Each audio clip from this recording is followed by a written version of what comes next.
SmartPost est né d'une conversation que j'avais en cours. Mon ancienne alternance s'est finie un petit peu plus tôt que prévu. Ils ont voulu, entre guillemets, incuber cette idée-là dans la société. J'ai été rapproché par l'incubateur de mon école. L'entrepreneuriat, c'est une semaine, on aura, je sais pas moi, 40 heures de travail, la semaine d'après le double. On a été mis en relation avec des bonnes personnes, etc., etc. On a travaillé là-dessus pendant 1 an. C'est 12 mois de sueur. On vient de la campagne, donc on est des gros débrouillards, des gros autodidactes, donc on a tout fait tout seul. Donc en fait, sur la discipline de travail, j'ai toujours été carré, donc ça, je savais que j'étais capable de le faire. Moi, je trouve que la période d'école de commerce, c'est là où il faut lancer quelque chose, c'est là où il faut tester des choses. Il y a eu un tas d'étapes, un tas de problèmes. Tous les obstacles, toutes les choses négatives, on les bonifie, on les rend positives pour tout simplement avancer, parce que l'entrepreneuriat, c'est ça. C'est de l'échec, c'est de l'échec sur de l'échec sur de l'échec. Le fait d'avoir sorti une boîte à 23 ans, je suis fier. Je suis fier de nous.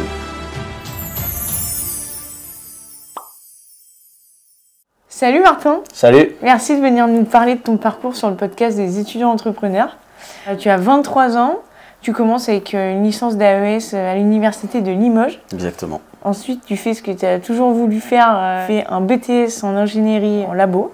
Yes. Et puis tu intègres la passerelle pour faire un master marketing et commercial à l'INSEC, donc à Bordeaux. Yes, exactement. En parallèle de ton alternance et de ton master, tu crées SmartPost, qui est un logiciel SaaS pour créer son LinkedIn de A à Z. Ça fait maintenant 1 an que tu travailles dur sur SmartPost. Ça fait 2 mois qu'on peut officiellement l'utiliser. Exactement, ouais. Comment tu te sens, Martin ? Plutôt soulagé. C'est vrai que quand on bosse dans l'ombre, on est assez frustré de ne pas pouvoir sortir forcément à la date qu'on veut, à la date butoir qu'on veut, qu'on avait mis en tête. Mais ultra content des retours, parce que le fait de pouvoir travailler dans l'ombre, on n'a pas forcément de rendu auprès du client. Donc c'est plutôt intéressant, et puis ça félicite un travail qui est relativement dur, parce que 8 mois exactement à bosser dessus dans l'ombre, on compte pas nos heures, mais ça valait le coup au vu de ce qu'on a fait et de la place que prend SmartPost aujourd'hui dans notre vie avec Quentin. Alors pourquoi tu as décidé de lancer SmartPost avant de finir tes études ? J'étais parti du principe que s'il fallait que je prenne des risques, ça serait à ce moment-là. Je sais en fait quand je suis rentré en école de commerce. Donc c'était pas forcément une nécessité, mais c'est vrai que SmartPost nous est tombé dessus.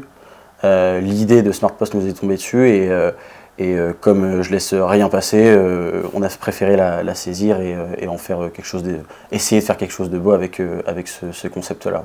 Quelle a été la réaction de ta famille ? Ma famille, ils sont pas forcément trop dans ce domaine-là.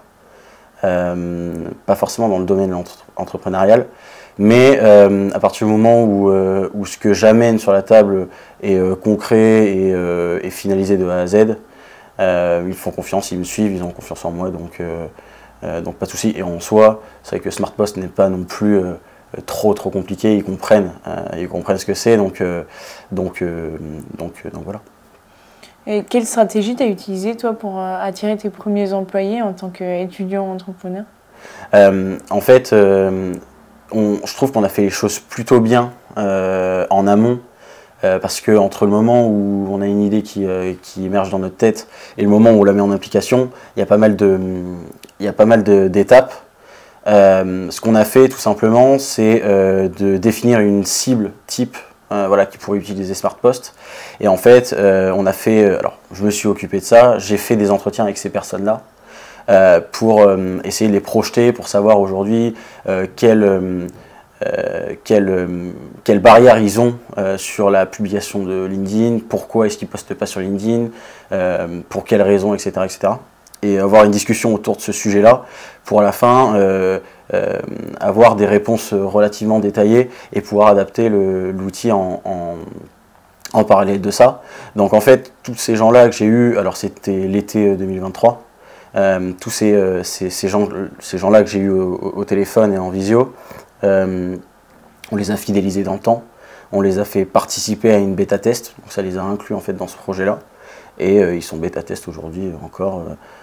encore de SmartPost et ils ont 6 mois gratuits sur SmartPost pour les récompenser du travail entre guillemets qu'ils ont fourni pour SmartPost, parce que sans ces gens-là, il n'y aurait pas un outil comme il l'est aujourd'hui, parce qu'en fait on l'a adapté en fonction de l'audience et des retours qu'ils nous avaient fait avant qu'on sorte l'outil.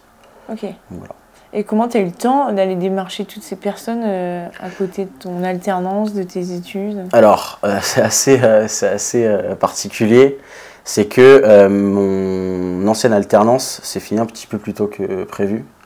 En fait, c'était soit je partais en vacances, soit en fait, je prenais ce temps-là pour faire un maximum de travail sur SmartPost. Et c'est vrai que j'ai fait plus de 70 rendez-vous avec du coup cette cible type. Donc ça prend du temps, ça prend énormément de temps et ça m'a pris du temps, ça m'a pris un mois. Le temps de faire tous ces rendez-vous, de restituer un peu toutes les données qu'ils nous avaient transmises. Donc j'ai tué ce temps-là, j'ai tué un temps de mon été en fait. J'ai fait mon été là-dessus, donc ça faisait partie de ce temps-là, entre la période entre mon ancienne alternance et l'alternance que j'ai actuellement. C'est ce que j'ai fait. Et dans ton alternance, ils savaient que tu avais ce projet à côté? Alors, ça fait partie de cette rupture entre guillemets anticipée, parce que forcément bosser sur 2 projets différents, c'est un peu compliqué. Alors soit pour l'employeur, soit pour nous. Ils ont su, on a été obligés parce que forcément ils nous ont demandé, alors parce que Quentin travaillait avec moi dans cette alternance-là. Ah, vous étiez tous les deux? On était tous les deux dans cette alternance-là, ouais. Et forcément on nous a demandé ce qu'on pensait faire l'année prochaine et on a soumis le projet, enfin on a dit ce qu'on avait en tête et d'une manière convenable, ils ont voulu entre guillemets incuber cette idée-là dans la société, sauf que c'est vrai que tout mettre dans un même environnement, on trouvait pas ça forcément ouf, pas ça forcément top. Donc voilà, et ça s'est arrêté de manière convenable. J'avais déjà trouvé une autre alternance avec Xavier que tu connais bien. Et du coup j'avais un mois de battement et puis j'ai pu faire ça en attendant. D'accord. Et donc du coup tu as connu l'alternance, tu as connu l'entrepreneuriat. Ouais. Quelles sont les différences que tu remarques entre étudiants en alternance et étudiants entrepreneurs? L'emploi du temps. L'emploi du temps qui est bien plus chargé, les sorties en moins, une vie sociale un peu en baisse, mais c'est des sacrifices que je préfère faire maintenant, parce que je me dis que entre maintenant et potentiellement dans 3, 4, 5 ans où je sortirai d'études et peut-être que j'aurai un poste un peu plus à responsabilité, j'aurai moins de flexibilité pour faire un projet comme ça parce que ça demande du temps et j'ai pas de vie de famille, j'ai pas tout ça, donc autant le faire maintenant. Quels sont les avantages pour toi de se lancer en étant étudiant? C'est quand même qu'on est assez libre. Aujourd'hui, comme je l'ai dit, en fait, c'est vrai que quand on est en CDI ou quand on sort d'école de commerce, on a potentiellement plus de responsabilités quand on rentre dans le monde du salariat, selon moi. Donc, trouver du temps pour monter un projet, ce qu'il faut savoir, c'est que c'est énormément conséquent en termes de charge de travail, en termes de temps, en termes de moyens. Donc, je trouve que moi, c'est le moment. C'est le moment de se lancer, c'est le moment, en plus on est jeune, on a de l'énergie à revendre, etc., etc. Et en plus de ça, on est dans un cadre où, que ce soit en école de commerce ou peu importe, c'est qu'on a énormément de gens qui sont dans le même monde que nous. Donc, ça veut dire qu'entre un projet qui émerge dans une tête et un projet qui émerge vraiment commercialement, on a de gros moyens de le faire progresser dans des milieux comme ça. Donc voilà, et puis que ce soit en école de commerce, c'est vrai qu'on n'est pas énormément croulé sous le travail, que ce soit dans les écoles de commerce.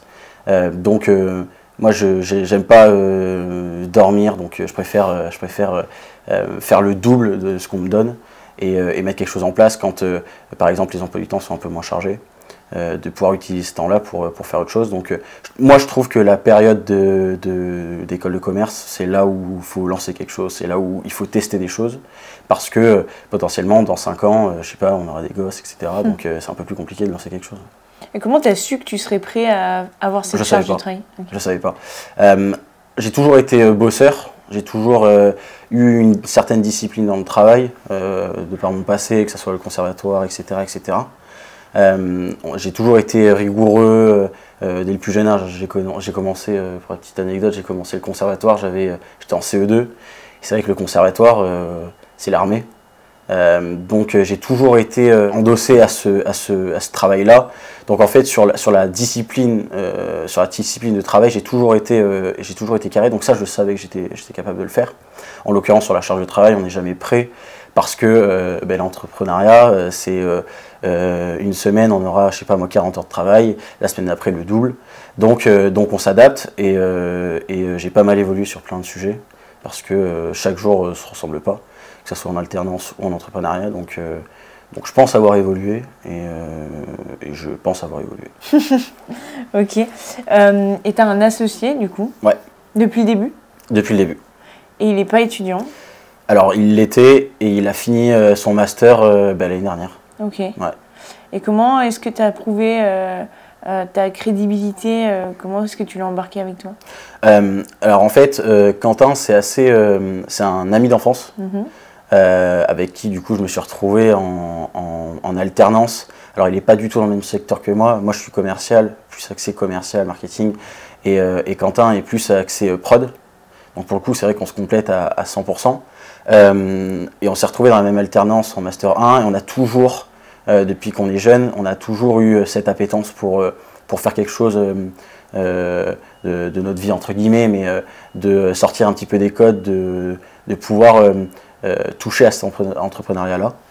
Donc on a toujours été, on est un peu sur les mêmes longueurs d'onde à ce niveau-là, et c'était un petit peu une évidence de se lancer là-dessus, surtout sur la partie SaaS, parce que c'est quelque chose qu'on gère plutôt bien vu qu'on était dans le monde de la tech. Après sur la crédibilité, c'est assez paradoxal parce que du coup Quentin a fini ses études, donc il est à plein temps entre guillemets là-dessus, en dehors de ses missions de freelance qu'il fait. Là où la crédibilité elle est, c'est que moi mon travail c'est d'aller chercher des clients, donc je serai crédible à partir du moment où, enfin je suis crédible quand je ramène des clients, donc pour le coup c'est le cas et on gravit les échelons comme ça, lui il fait son travail, il a sa partie, son domaine, moi j'ai mon domaine et on avance comme ça là-dessus. Quand tu dis prod, c'est-à-dire qu'il code? Ouais, okay. Alors il no-code, parce que c'est du no-code, mais ouais, en fait c'est lui qui a développé l'outil SmartPost. Donc c'est grâce à lui aujourd'hui si les gens peuvent l'utiliser. Donc toi tu fais du sport, tu fais de la musique, tu as beaucoup de choses à mettre dans ton temps libre. Ouais. Et quel conseil justement tu donnerais à un étudiant pour gérer en même temps ses études et en même temps son projet entrepreneurial? Un ordre de priorité. Moi c'est quelque chose que j'avais pas forcément au début. Je mettais des choses en priorité qui n'étaient pas forcément judicieuses. Donc faire un ordre de priorité. Aujourd'hui, ma priorité 1, c'est l'alternance. Parce que mon premier but, c'est de valider mes études. De 2, c'est ce qui me paye aujourd'hui, parce que c'est l'alternance qui me verse un salaire. Donc ça, c'est ma priorité. Et ma priorité aujourd'hui, c'est mes objectifs que m'impose l'alternance, c'est le nombre d'heures, etc. Même si je le dépasse. Donc ça c'est la première priorité. Ma deuxième priorité après c'est ma société. Donc en fait je découle toutes mes priorités et après en fait j'en fais un emploi du temps. Même si je reste flexible parce que j'ai pas envie non plus d'être à l'armée et de me lever à telle heure, de faire ça à telle heure, à telle heure. Mais c'est un ordre de priorité en fonction de ce que vous avez envie de faire. Si votre premier projet c'est de, je sais pas moi, de faire un marathon, vous le mettez en deuxième priorité juste après l'alternance ou quoi que ce soit, et puis vous faites un emploi du temps autour de ces priorités-là. C'est intéressant, tu me parles de l'alternance. Quelle est la place de l'argent dans la tête d'un étudiant entrepreneur? En réalité, je pense que c'est propre à chacun. Aujourd'hui, c'est vrai que pour vivre, on est obligé forcément de gagner de l'argent. Et l'alternance nous permet de valider ces études-là. Et au-delà de ça, moi, c'est vrai que dans mon cas, pour le coup, c'est vrai que c'est aujourd'hui l'alternance qui me paye. Donc forcément, c'est ma priorité. Et je me suis engagé auprès de mon alternance. Ils sont au courant que voilà, j'ai un side business et ça se passe très très bien. Ils aiment très bien ce qu'on fait. Donc pour le coup, c'est synergique. Le but, c'est d'être franc avec l'alternance. Et aujourd'hui, c'est ma priorité parce que c'est grâce à ça que je gagne de l'argent. Et je peux pas aujourd'hui tout capitaliser sur ma boîte, sachant que j'ai des responsabilités auprès de mon alternance. Mais c'est vrai que là, aujourd'hui, l'argent prend une place prédominante dans la vie d'un étudiant, parce que c'est enfin pour mon cas, c'est ma seule source de revenus, donc forcément, je la priorise un max. Ok. Et donc ta première source financière, c'est ton alternance. Ouais. Et ta première source morale? Juste le fait de... En fait, entre le moment où c'est qu'une idée et le moment où on le met en œuvre, où on est cofondateur de cette société et qu'on le présente comme je peux le présenter là, il y a un énorme gap. Et comme je te l'ai dit, c'est vrai qu'on a toujours bossé dans l'ombre, etc., etc. Moi, j'avais jamais sorti de boîte, Quentin non plus. Donc c'est déjà une première réussite de passer au devant de la scène. Ok, on a travaillé là-dessus pendant 8 mois, pendant 1 an, et aujourd'hui vous pouvez l'utiliser. C'est 12 mois de sueur, et utilisez-le, etc., etc. Donc ça, c'est le premier palier, c'est notre première réussite. Au-delà de toute rentabilité, de tout ça, c'est vrai que ça demande tellement une rigidité de travail, une discipline, etc. On s'est enfermé presque pendant 8 mois, hein, pour le coup. On a fait énormément de sacrifices. Donc ça, c'est la première réussite. C'est vrai que en termes moral, le fait d'avoir sorti une boîte à 23 ans, je suis fier. Et je suis fier de nous. Donc pour le coup, ouais, c'est vrai que ça fait partie des plus grandes réussites année 2023-2024. Et ça faisait combien de temps que tu pensais à cette idée? Alors, l'idée est venue en février 2023, en cours pour le coup. C'est pour ça que ce que je te disais tout à l'heure, c'est que il faut prendre tout ce qu'il y a à apprendre dans ces écoles de commerce, parce que je te l'ai dit, tout le monde vient du même milieu, donc il y a des idées qui émergent avec des conversations, etc. Et SmartPost est né d'une conversation que j'avais en cours. C'est vrai qu'il y avait les nouveaux sujets d'intelligence artificielle qui sortaient, etc. Ça faisait pas mal de bruit. Et j'ai demandé à un de mes collègues de cours s'il y avait un outil qui permettait de générer des posts, etc. Et en fait, je sais pas, ça a fait un tilt. C'était une idée de base, hein, comme ça, qui sortait. Et en fait, j'en ai parlé directement à Quentin, parce qu'on avait déjà prévu de monter une boîte ensemble. Et chez lui aussi, ça a fait tilt. Et après, on a mis ça en place, on a fait ça bien, études de marché, toutes ces choses-là. Et puis après, on a mis un go à ce projet-là en juin, début juin. Et après, moi, j'ai fait mes recherches pour l'audience type, entre guillemets, des personnes qui pouvaient utiliser SmartPost. Et après, j'ai commencé mes rendez-vous, etc., etc. On a mis ça en place. Et à la fin des rendez-vous, on a fait un grand tableau avec tout ce qu'il nous avait dit. On a développé SmartPost par rapport à ça. Comment vous avez été accompagné? On n'a pas été accompagné. Okay. Tout seul, comme des grands. Ça fait aussi partie de la réussite. Comme je te l'ai dit, lui, plus partie prod, etc. Et on vient de la campagne, donc on est des gros débrouillards, des gros autodidactes. Donc on a tout fait tout seul. Alors, on a du soutien derrière, alors que ce soit la famille, etc. Mais on vient d'un milieu tech, donc on a eu un soutien avec des anciens collègues, on connaît un petit peu de monde. Donc ça, pour le coup, trop cool. On a été mis en relation avec des bonnes personnes, etc., etc. Mais sur la base de l'outil, c'est juste deux mecs. C'est juste 2 mecs, donc ça fait une plus belle réussite du projet, mais ouais, on n'a pas eu forcément trop d'aide. C'était un choix de notre part. Après, à un moment donné, on sait qu'il va falloir déléguer, on sait qu'il va falloir qu'on fasse rentrer des gens dans le projet, qu'il va falloir qu'on ait des gens meilleurs que nous, parce qu'on est loin d'être les meilleurs. Donc ça devrait arriver. Mais ouais, en fait, on est parti du principe que pour sortir un outil comme SmartPost, comme il est disponible aujourd'hui, on n'avait pas forcément besoin de personnes. Et d'ailleurs, il y a la deuxième version qui va sortir, qui va être encore un plus bel outil, avec bien plus de fonctionnalités. Et on a réussi à le faire tous les deux. On a déjà prévu d'embaucher du monde, de faire rentrer des gens dans le projet. Et du coup, vous n'avez pas été accompagné, pas d'incubateur, pas de... Non, du tout. Et est-ce que votre école, elle savait que vous développez ça? Plus ou moins, parce que j'ai été rapproché par l'incubateur de mon école. En l'occurrence, c'est pas quelque chose que... En fait, malheureusement, on a su que... Enfin, on a prouvé qu'on pouvait, entre guillemets, se débrouiller tout seul. Loin d'avoir une prétention de pouvoir faire des 1000 et des 100 tout seul, mais c'est vrai qu'avec la petite base du projet qu'on avait, et on prétendait pas à faire énormément, on a réussi à le faire tout seul, ça marche très bien tout seul. On sait que dans 2-3 mois, on a déjà quelqu'un, voilà, on est en conversation avec certaines personnes pour se faire accompagner par des seniors, par ces choses-là. Donc voilà, et au-delà de ça, c'est vrai que mes études finissent dans 2-3 mois.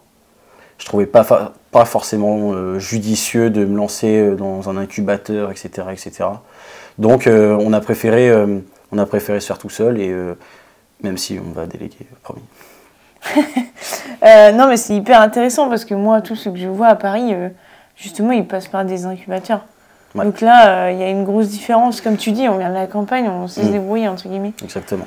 En fait, déjà, sur le principe... Alors, mea culpa sur les incubateurs, mais c'est vrai que je ne me voyais pas céder des pourcentages de ma boîte au début d'un projet, à la naissance d'un projet, sans savoir s'il était vraiment rentable, sans savoir si... Je voulais pas avoir ce type d'engagement auprès d'un incubateur, ou auprès de n'importe quel organisme.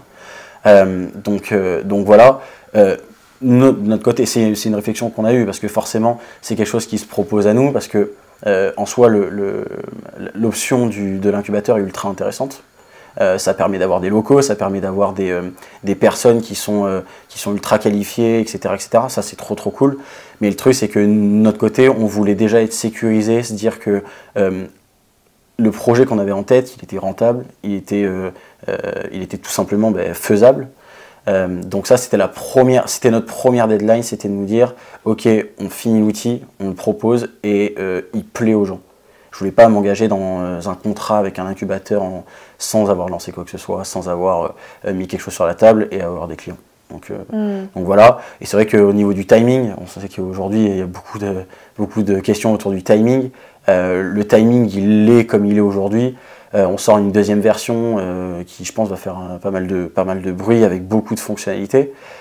Et puis mes études prennent fin, donc il n'y a pas forcément de cohérence avec un incubateur, avec mon école, mais il y a énormément aujourd'hui d'organismes qui permettent d'incuber au-delà de mes écoles, donc ça peut être intéressant. On n'exclut rien, on est à l'écoute de tout. À voir. Aujourd'hui, on a réussi à faire 100, à voir si demain on peut continuer à faire 100. Pourquoi une plateforme SaaS? Alors pourquoi une plateforme SaaS? Parce que Quentin est spécialisé là-dessus. Parce que nous, on est de ce domaine-là, on sait qu'il va être porteur, qui va être majeur même dans les 5-10 ans à venir. Donc on sait qu'il y a quelque chose à prendre là-dedans. Et en plus de ça, c'est d'actualité. On voit qu'il y a énormément de SaaS qui émergent, notamment avec de l'intelligence artificielle, toutes ces choses-là. Donc c'est un créneau qu'on a décidé de prendre. C'est pas le premier SaaS qu'on va monter. On a déjà, au-delà de SmartPost, on a déjà d'autres idées qui émergent. Donc voilà, le SaaS était un petit peu logique. Quels sont les plus gros obstacles que vous avez eus jusque-là? Alors, les obstacles, je pense qu'on en a tous les jours. J'en ai eu un hier soir, typiquement. Donc c'est un petit peu... ça fait partie de mon quotidien. Après, il y en a qui ont été bien plus prédominants que d'autres, notamment sur des sujets que je connaissais pas forcément grand-chose, sur la recherche des fonds, toutes ces choses-là, levée de fonds, création d'un business plan. C'est vrai que quand on crée le projet, etc., on n'a pas forcément tendance à être objectif sur certains chiffres, sur certaines choses. Donc, c'est être un peu l'avocat du diable sur son projet pour être objectif, être rationnel et pouvoir monter quelque chose qui fait projeter les potentiels investisseurs. Donc ça, c'était un gros obstacle. Ça m'a pris énormément de temps. C'est vrai que Tu vois, typiquement, pour faire le business plan, je me levais à 6 heures, je commençais à bosser à genre 6h30 jusqu'à 9 heures pour ensuite attaquer sur l'alternance. Et après, je rattaquais genre de 18h, 19h jusqu'à 1h du mat'. Tu vois. Donc en termes de charge de travail, c'est long, surtout quand t'as pas... c'est vrai que j'ai plutôt une appétence pour les chiffres, pour les calculs, mais c'est vrai que partie financière, quand il reste une semaine d'affilée, tu peux plus voir les chiffres de ta boîte. Donc ça fait partie des gros obstacles, mais tu vois, aujourd'hui, j'arrive à faire un business plan, je connais les chiffres par cœur de la boîte, et ce qui est trop bien avec cet obstacle-là, c'est qu'on a pu confirmer que SmartPost était ultra rentable. On connaît le seuil de rentabilité, on connaît toutes ces choses-là. Donc c'est vrai que c'est des chiffres qu'on a déjà en tête. On sait la fin du tunnel, entre guillemets, et c'est pour ça que c'est trop ouf. Après, d'autres obstacles auxquels moi j'ai moins été confronté, mais c'est plus Quentin, c'est sur de la prod, sur des choses qu'on ne maîtrise pas. On sait qu'aujourd'hui on travaille avec LinkedIn. Les API de LinkedIn, je sais pas, API, tu connais, ouais. Les API de LinkedIn sont relativement robustes et compliquées. Donc surtout en prod où en fait il y a un cadre qui est prédéfini, on ne peut pas forcément trop sortir de ce cadre-là, donc il y a des fois on a eu des gros obstacles, on se demandait si on allait pouvoir continuer SmartPost, mais regarde, aujourd'hui on est encore là, on a su les sauter, les éviter, les contourner, mais c'est vrai que là, typiquement, là, tu vois, j'ai le sourire. Ce soir, je vais rentrer. Il y aura eu 10 problèmes et on pourra pas continuer le truc. Mais c'est pour ça que c'est cool.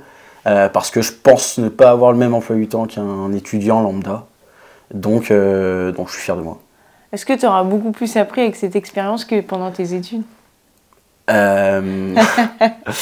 Ouais. En fait, c'est pas du tout la même expérience. Surtout que moi, mes 3 ans d'alternance, je les ai fait dans des startups. Donc c'est vrai que, alors, le fait d'être passé dans des startups, je pense que ça a cultivé mon esprit d'entrepreneuriat. Parce que forcément, c'est un côté plus humain, où on doit être plus hybride sur certaines tâches, et on est plus moteur de la réussite de la boîte, selon moi.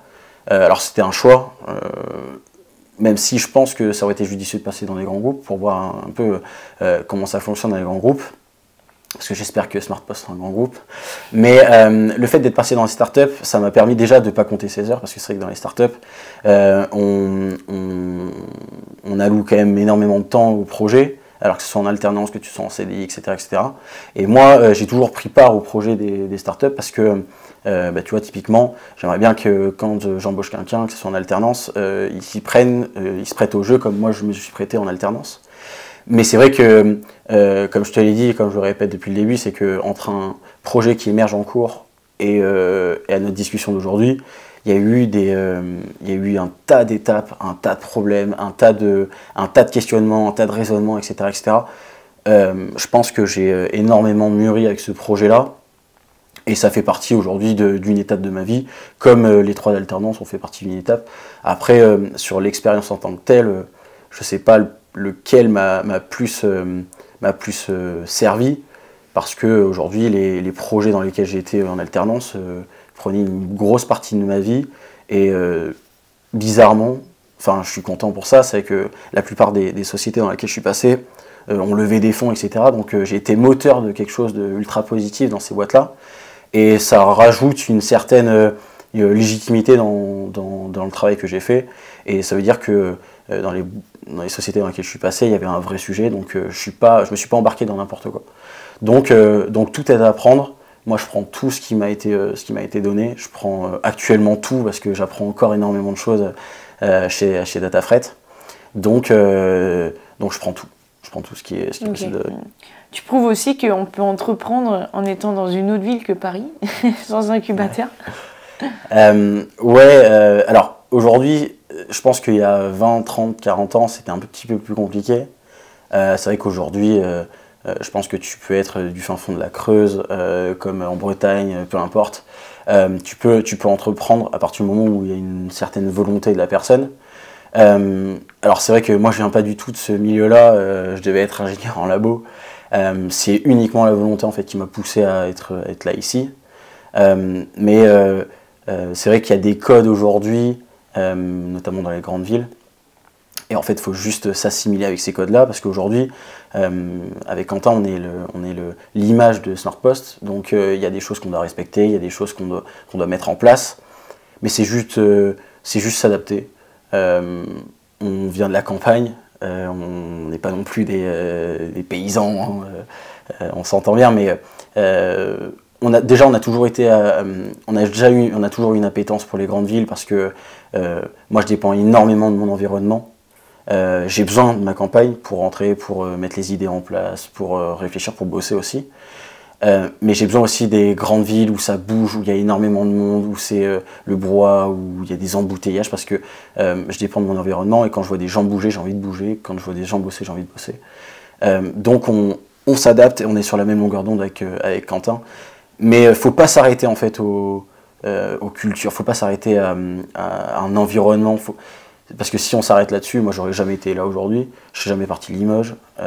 C'est juste de la volonté, c'est juste j'ai mis en place ce que je voulais faire dans ma vie, et puis pour l'instant j'y arrive, jusqu'où je sais pas, mais si je m'arrêtais là-dessus, et c'est que le début, parce que là on est en France, aux États-Unis c'est absolument pas pareil. Si on s'arrête là-dessus, c'est-à-dire qu'on voyage plus, moi c'est ça que je veux, c'est m'adapter en fonction des différentes nationalités, parce qu'on sait que les États-Unis c'est pas du tout pareil dans le business notamment, donc c'est juste de la volonté. Moi ma volonté c'est d'avoir un mérite dans l'entrepreneuriat. J'essaie de tout mettre en place pour que ça le soit, et Quentin c'est pareil, on est sur la même longueur d'onde, c'est pour ça qu'on s'entend si bien. Salut à toi, c'est Martin Laverne, cofondateur de SmartPost. SmartPost en quelques mots, c'est un outil qui te permet de communiquer sur LinkedIn pour faire face à la page blanche que tout le monde connaît. Si tu es en études et que tu as envie de lancer un projet, petit conseil de ma part, moi qui suis dans le même cas que toi, lance-toi. Si tu as la volonté, si tu as l'énergie, ne procrastine pas, lance-toi.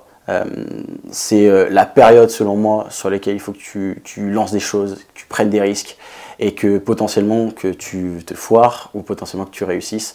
Mais pour moi c'est le moment, donc lance-toi et ne regrette pas. En tant qu'étudiant entrepreneur, j'ai besoin d'une grosse somme d'argent pour me lancer. Faux.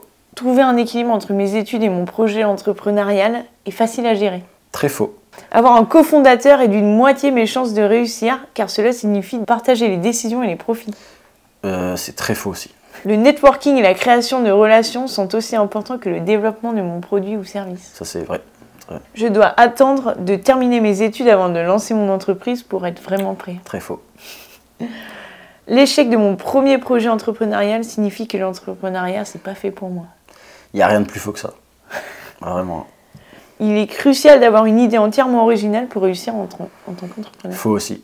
Le soutien de mes amis et de ma famille n'est pas crucial pour la réussite de mon entreprise. Mitigé. Mitigé. Pourquoi ? Parce que si ta famille n'est pas en accord avec ce que tu as envie de lancer, c'est pas la raison pour laquelle il ne faut pas que tu la lances. Il y a énormément de réussites aujourd'hui qui le prouvent, avec des projets qui ont vu jour et qui ont énormément réussi, sur lesquels la famille n'était pas forcément trop d'accord, n'était pas forcément en accord avec la personne qui l'a lancé. Pourtant, c'est qu'une question de volonté. Si tu as fait le travail qui prouve que ton projet est potentiellement porteur de quelque chose, il faut le lancer. Là où, en l'occurrence, la famille prend une grosse part de responsabilité dans le projet, c'est si elle te soutient. Mais c'est pas, si elle ne te soutient pas, il ne faut pas que tu laisses tomber, il faut quand même que tu ailles plus loin, etc. Les compétences en marketing digital sont essentielles pour tous les entrepreneurs, quel que soit le type d'entreprise. Je suis plutôt vrai avec ça. Alors moi, dans mon domaine, dans le SaaS, marketing digital, c'est presque 100% de l'investissement.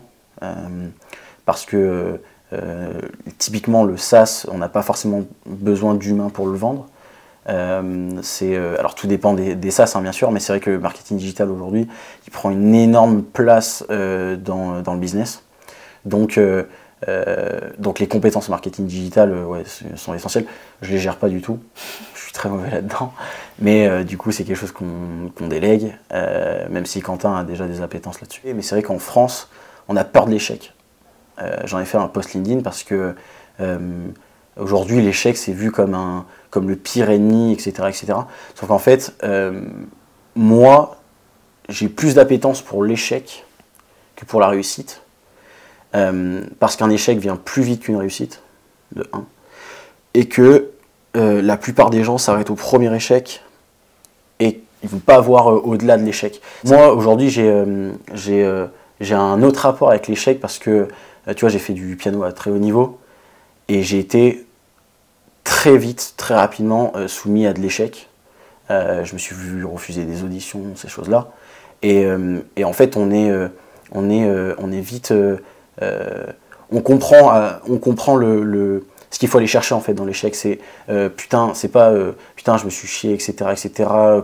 Pourquoi ce morpho sur son sort, c'est pourquoi j'ai échoué, comment je peux faire pour ne plus échouer. Parce que c'est vrai que le sentiment d'échec, c'est pas forcément agréable. Le but en fait, à partir du premier échec que j'ai eu en piano, c'est de ne plus ressentir ce truc-là.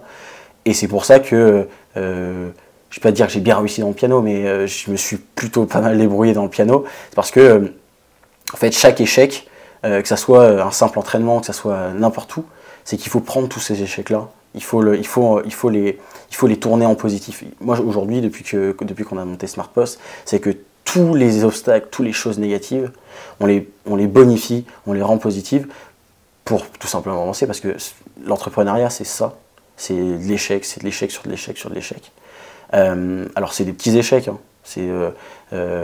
On avait prévu de faire ça aujourd'hui, on l'a pas fait, ça fait partie d'un échec. Mais ok, pourquoi est-ce qu'on l'a pas fait? Parce qu'on a eu ça. Ok, donc ça, on a réussi, donc on le bonifie.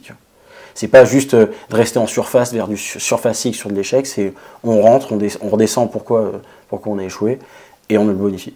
Voilà. Merci Martin. Avec grand plaisir, et puis je suis trop content d'avoir participé à cette interview-là.